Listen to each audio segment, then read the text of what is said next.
Hey everybody, this is Kyle Willkom. I am here with Ethan Finlay. He is the 10th overall draft pick in 2012, and since then, he has done some amazing things in the world of MLS soccer. Last year was the 2015 season. He was one of just a few players to be in double digits for goals and assists. He was named an MLS All-Star, and even better, he was in the MLS Best 11. And his performance during the season also earned him a spot on the U.S. men's national team for camp this year, where he recorded his first international assist in January. But what some people don't know is that he is from Marshfield High School. He played high school soccer in Marshfield.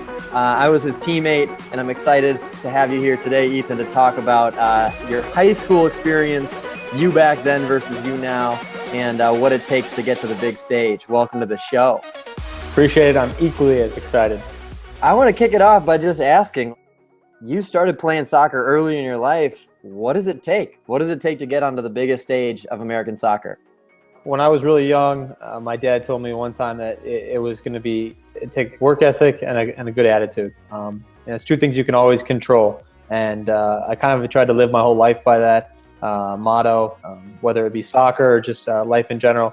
But, work ethic is something that a lot of people think you might just have, but it's something that you can acquire. I really do believe that people over time develop a passion for something and they want to work hard at it. And simply that's what happened to me. I started to love the game more and more, and it drove me to want to work hard at it. And tell me more about that work ethic. Like, as young people out here are saying that they work hard and are going out there every day to do it, what does it take to get on the field and on a day-to-day basis put in the work? In an easy way to say it, it's putting the work in when no one's watching. It's not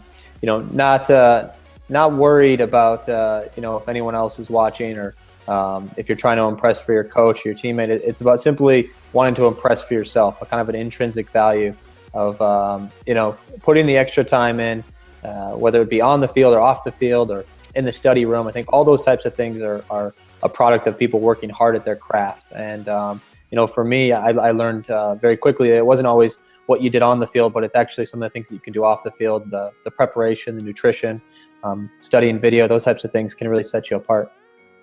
You decided early on that you were going to be a pro. You were going to be in the MLS and potentially beyond. How did you stay so motivated along the way to actually make that happen? Because you're here, you're there now. So what did you do to stay motivated throughout the process? First off, I had good friends like yourself surrounding me that kept me pretty level-headed when they could. So, I think it's about surrounding yourself with people who understand your passion and your desire to achieve a goal. And I think I was able to do that, as well as then those people and yourself keeping yourself accountable. It's important to try to stay on track, and you have to learn from different things that happen, the trials and tribulations of whether it be your career or just life in general. Staying narrow focused and having a vision and sticking to that goal throughout isn't easy, but it's worth it in the end.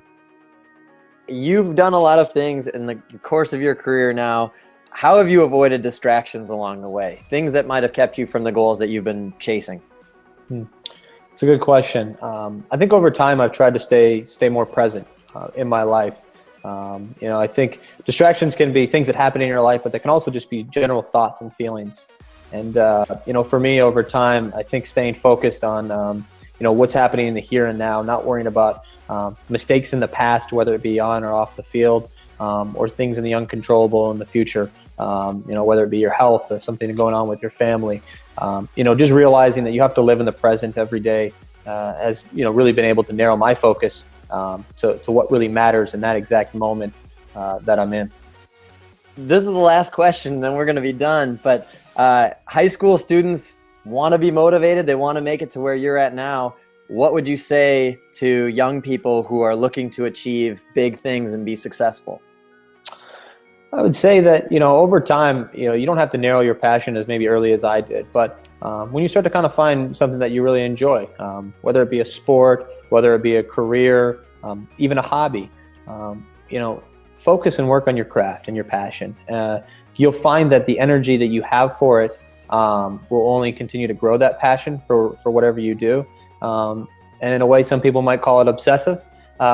You know, people could say the same thing about, you know, maybe me with soccer, or you know, someone else with music. But if that's what they like to do and it's their passion, you know, stick to it and own who you are, regardless of what anyone says. Awesome. Well, thank you very much for your time, Ethan. It was exciting to have you here. Absolutely. I appreciate it, Mr. Willkom. Pumped that we were able to do this, and we'll make sure that this gets to everybody who needs to hear it. Well, they're going for more. It's Finlay. Taylor Kemp is the defender. Ethan Finlay spinning him inside and out. Putting it inside the far post.